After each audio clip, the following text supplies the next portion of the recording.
Ya ada semua. Alhamdulillah Bapak Ibu sekalian. 2022 saya mengikuti juga terakhir diklat literasi dan pembicara nasional untuk public speaking. Alhamdulillah saya juga mendapatkan pembicara kedua terbaik nasional. Untuk public speaking masih kalah 2 poin dengan daerah istimewa Yogyakarta. Akhirnya saya bilang sama DI Yogyakarta, kami di Kerajaan Taliwang Kesultanan Sumbawa juga nggak pernah dijajah sama Belanda. Tapi karena wilayah daerah istimewa Yogyakarta lebih besar, nggak pernah dijajah Belanda. Jadi saya akui Anda juara 1, saya juara 2-nya. Tapi dia cowok ya Bapak Ibu. Oke, jadi terkait dengan hal tersebut, Bapak Ibu nanti Pak Ketua saya akan menambahkan mungkin 30 menit khusus sesi di public speaking. Saya akan menamakan nanti di sesi itu adalah teknik merayu. Jadi nanti bagaimana anak merayu orang tua, bagaimana orang tua merayu anak. Dengan tanda kutip merayu dalam hal pola asuhnya, menginginkan apa yang dia inginkan. Jadi anak bisa menyampaikan apa yang dia mau, kemudian orang tua bisa menyampaikan apa yang orang tuanya mau. Sehingga nanti di situ akan ada titik temu di mana pola asuh menjadi kendali atas upaya kita untuk mencegah kejadian nafza ini. Dan kalau tadi saya mendengar Pak Kades luar biasa sekali menyampaikan bahwa akan ada penambahan, apalagi nanti ada Bapak Ibu Kader juga nanti akan ikut serta di dalamnya. Terima kasih Pak Kades. Ini adalah salah satu hal yang sangat luar biasa. Kami juga akan berupaya untuk membuat materi. Pak Ketua tadi sudah sampaikan harusnya 4 hari memang Bapak Ibu, 4 kali. Sama seperti kami di kelas remaja. Tapi karena efisiensi akan dibuat menjadi 1 hari. Jadi judulnya Pak Ketua, tantangan yang Bapak kasih jauh lebih besar dari tantangan saya ujian di nasional gitu loh. Ujian di nasional di hadapan profesor kan dikasih sudah ini materinya, comot langsung lakukan. Ini 4 hari jadi 1 hari. Ini kan harus putar otak ini fasilitatornya. Jadi kalau fasilitatornya goblok juga nggak nyampe juga materinya. Jadi jangan-jangan dia pretest nilainya 20, post-test nilainya 0. Bercanda Bapak Ibu, tapi kami yakin Desa Lekong Alas Barat nanti insya Allah akan baik. Jadi selanjutnya nanti bisa bergabung dengan saya di Facebook juga di Ulfanal Raya, bisa di TikTok juga. Nanti anak-anak muda, anak-anak Bapak Ibu lebih senang bermain di TikTok. Mereka TikTokan kan, ya, saya juga main di TikTok, kemudian di Instagram kalau anak muda. Nah kalau yang sudah agak dewasa-dewasa kayak kita gitu ya, itu biasanya di Facebook gitu. Kalau di YouTube kalau kita mencari tutorial, saya menyediakan semua platform itu Bapak Ibu. Meskipun kalau untuk Facebook, TikTok, snack video, Instagram saya tidak monetisasi uangnya, tapi kalau YouTube alhamdulillah saya sudah 5 tahun yang lalu saya monetisasi. Meskipun ya sebulan hanya dapat 1.300.000 gitu ya, lumayan lah. Buat beli apa? Buat beli pulsa, beli cabai ya. Nah, seperti itu Bapak Ibu sekalian. Jadi nanti bisa di share juga Bu Kades, boleh cari langsung aja cari di YouTube itu ada semua. Karena contoh kadang-kadang masyarakat kenapa saya membuatkan mereka menghubungi Mbak Ulfa, bagaimana contoh MC akad nikah, saya lagi rapat, bagaimana cara ngasih tahu? Dia bilang nanti nikahnya jam 7, dia WA jam setengah 7, bagaimana kan? Saya nggak bisa mengajar dia lewat telepon. Jadi kalau di YouTube itu langsung ada ready Bapak Ibu. Nah kemudian yang kedua tadi disampaikan juga, sehingga nanti titik poin kita mudahan yang public speakingnya agak ini Bu ya, yang ada semangat untuk belajar Pak Kades. Kemudian untuk program tadi Pak Ketua langsung nodong. Sebenarnya program yang kami lakukan terkait dengan monitoring terpadu itu sudah selesai sih Pak. Kami ada monitoring terpadu terkait dengan kesehatan jiwa dan nafza.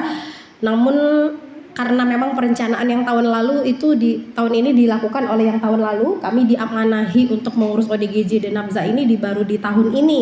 Jadi masih merencanakan yang tahun kemarin meskipun ada pelatihan juga yang kami dapatkan. Tapi insya Allah nanti kami akan lihat-lihat dulu setelah kembali Pak Kades. Nanti mana yang masih bisa diselip-selipin mungkin kami akan berupaya, karena kan Desa Bersinar ini 1 tahun. Nah kemudian kemarin saya tanya ke Mbak Mayang juga dan Mas Fadil, kapan pelatihannya? Bulan depan. Aduh saya sudah berhitung-berhitung. Kebetulan Bapak Ibu saya kemarin memperjuangkan dana pelatihan untuk tenaga kesehatan yang ada di 26 puskesmas dan rumah sakit, pelatihan kesehatan jiwa terpadu dan nafza untuk petugas yang baru. Alhamdulillah Kabupaten Sumbawa kami kemarin meskipun berdarah-darah hampir kayak perang gitu ya, mengeluarkan semua argumen, alhamdulillah mendapat sekitar 700 juta dana untuk tahun ini dan diamanatkan sebenarnya di bulan depan. Tapi karena dia full sebulan, saya menyampaikan kemarin demi Desa Lekong Alas Barat nggak bisa, mending nggak usah pelatihan daripada saya nggak ke Lekong Alas Barat gitu. Jadi harus mereka yang harus mundur karena memang kegiatannya itu di Hotel Golden Palace dengan Bapelkes Mataram Kemenkes RI. Jadi mereka yang menyesuaikan insya Allah di bulan 7 karena bulan depan, karena kan kita belum tahu ini tanggal berapa diberikan oleh Mbak Mayang dan Mas Fadil. Siapa tahu Mbak Mayang Mas Fadil taruhnya di tengah, saya lagi di Mataram kan, nanti diwakilkan Pak Ketua marah gitu. Kalau Pak Ketua sih masih bisa saya rayu, lah saya sudah berjanji di depan Bapak Ibu dan Pak Kades gitu ya, tiba-tiba datangnya diwakili gitu. Oh gitu, nggak dipercaya gitu. Sekalipun saya mendatangkan kemarin terbaik kedua di pelatihan itu Bima. Saya kemarin sudah sempat berpikir Mbak Mayang, kalau saya nggak bisa kayaknya saya datangkan itu teman saya yang terbaik 2 dari Kabupaten Bima. Tapi saya kembali lagi berpikir bahwa mungkin karena kita Sumbawa ya, dia kan nanti nggak bisa bahasa Sumbawa, bingung. Terus nanti kultur, bahasa dan lain sebagainya pasti akan berbeda. Sehingga saya kemarin bernegosiasi bahwa saya harus memundurkan nanti di bulan Juli demi untuk bisa berada di sini Bapak Ibu. Kemudian ya, dan kemudian saya tadi hari ini juga saya memenuhi undangannya Pak Ketua. Tadi Pak Ketua nanya, tapi saya bohong di mobil. Pak Ketua bilang Mbak Ufa nggak ada jadwal hari ini gitu. Mungkin beliau lihat saya sedikit mengupload di Facebook gitu ya, berbagi badan, berbagi diri dengan banyaknya agenda, asal tidak berbagi hati, saya bilang. Mungkin beliau merasa gitu ya, ada agenda gitu kan, karena beliau kan pasti suratnya di permohonan di 3 hari. Kalau sudah ada telepon beliau, saya lagi di kendaraan, saya ke Marunge, Pelampang, Empang Tarano kebetulan kemarin melakukan monitoring, mengecek juga Bapak Ibu masalah-masalah yang ada di puskesmas, sekalian mengecek ke desa, ke sekolah, apakah benar teman-teman puskesmas melaksanakan program, karena mereka kan menyetor laporan saja gitu.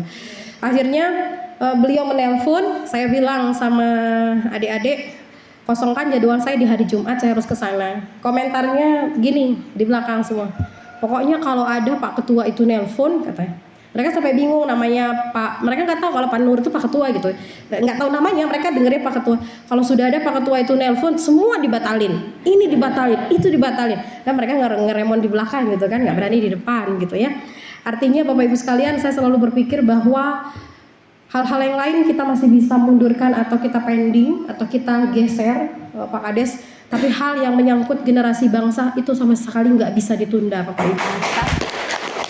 Saya meyakini hal tersebut karena saya mengutip sedikit pesan almarhum kakek saya Al-Fatihah untuk beliau yang sudah berdedikasi luar biasa ke saya.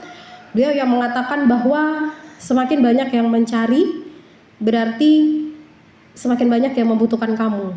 Bagaimana cara menyusun kamu dibutuhkan atau tidak, mana yang harus kamu buat skala prioritas, mana yang paling penting, mana yang paling akan membuat pengaruh besar dalam hidup seseorang.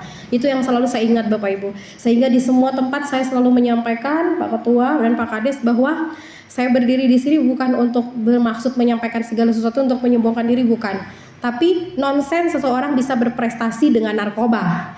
Nggak bisa orang itu bisa produktif dengan narkoba. Sehingga saya Bapak Ibu sekalian kadang memunculkan, Bapak Ibu adik-adik di remaja, silakan yang mau ke rumah saya akan tunjukkan rapot saya dari kelas 1 SD sampai tamat kuliah hari ini. Saya adalah juara umum 1 terbaik setiap semester sampai dengan terakhir. Saya sampaikan seperti itu. Kenapa bisa begitu? Saya bilang karena tidak ada narkoba di dalam hidup saya. Yang saya tahu adalah pengetahuannya saja, cara menanganinya saja, cara menghadapinya saja, tapi tidak pernah sedikit pun untuk mendekati hal tersebut. Itu yang saya sampaikan kepada mereka semua. Sehingga saya merasa Bapak Ibu sekalian, dan kemudian saya mendapatkan beberapa keluarga saya dan orang-orang yang ternyata prestasinya menjadi terputus karena mengenal narkoba tersebut. Itu membuat saya akhirnya terpanggil sekali Pak Ketua ketika diamanahi juga. Sebenarnya saya nggak mau jadi ketua tim, kan kita di Dinas Kesehatan sudah tidak ada kepala seksi Kasubag ya Bapak Ibu. Kami berubah SOTK menjadi ketua tim kerja semua. Nah ketika saya sudah pernah menjadi ketua tim kerja semuanya. Promosi kesehatan, pemberdayaan masyarakat pernah. Ketua tim kerja Ibu Hamid pernah. Penurunan stunting semuanya udah pernah. Yang belum tinggal orang gila ini aja. Kan sial banget gitu kan.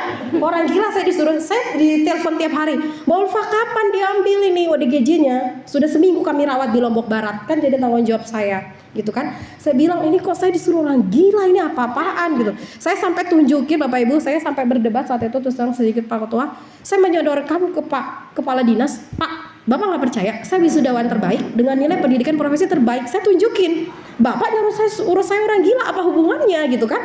Ternyata setelah saya ambil amanahnya Pak Ketua, ternyata di belakang tim kerja kesehatan jiwa dan Nabza. Dan saya menemukan jawaban Ibu setelah bergabung sama teman-teman BNN dan terlebih lagi menjadi kuat setelah berada di Desa Bersinar, Desa Lekong, Kecamatan Ayahnya.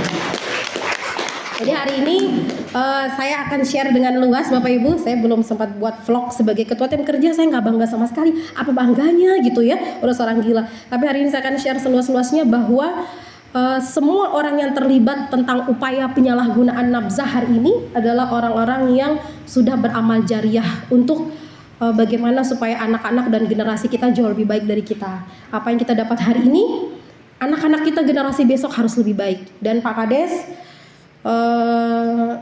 di majelis yang mulia ini Allah Subhanahu wa taala dan para malaikat pencatat, di 40 orang atau lebih yang hadir nanti, insya Allah pemimpin-pemimpin bangsa akan lahir dari situ dan mereka akan mengingat kita yang hari ini berjuang untuk masa depan mereka dan masa depan daerah. Terima kasih sekalian. Terima kasih. Assalamualaikum warahmatullahi wabarakatuh. Waalaikumsalam warahmatullahi wabarakatuh.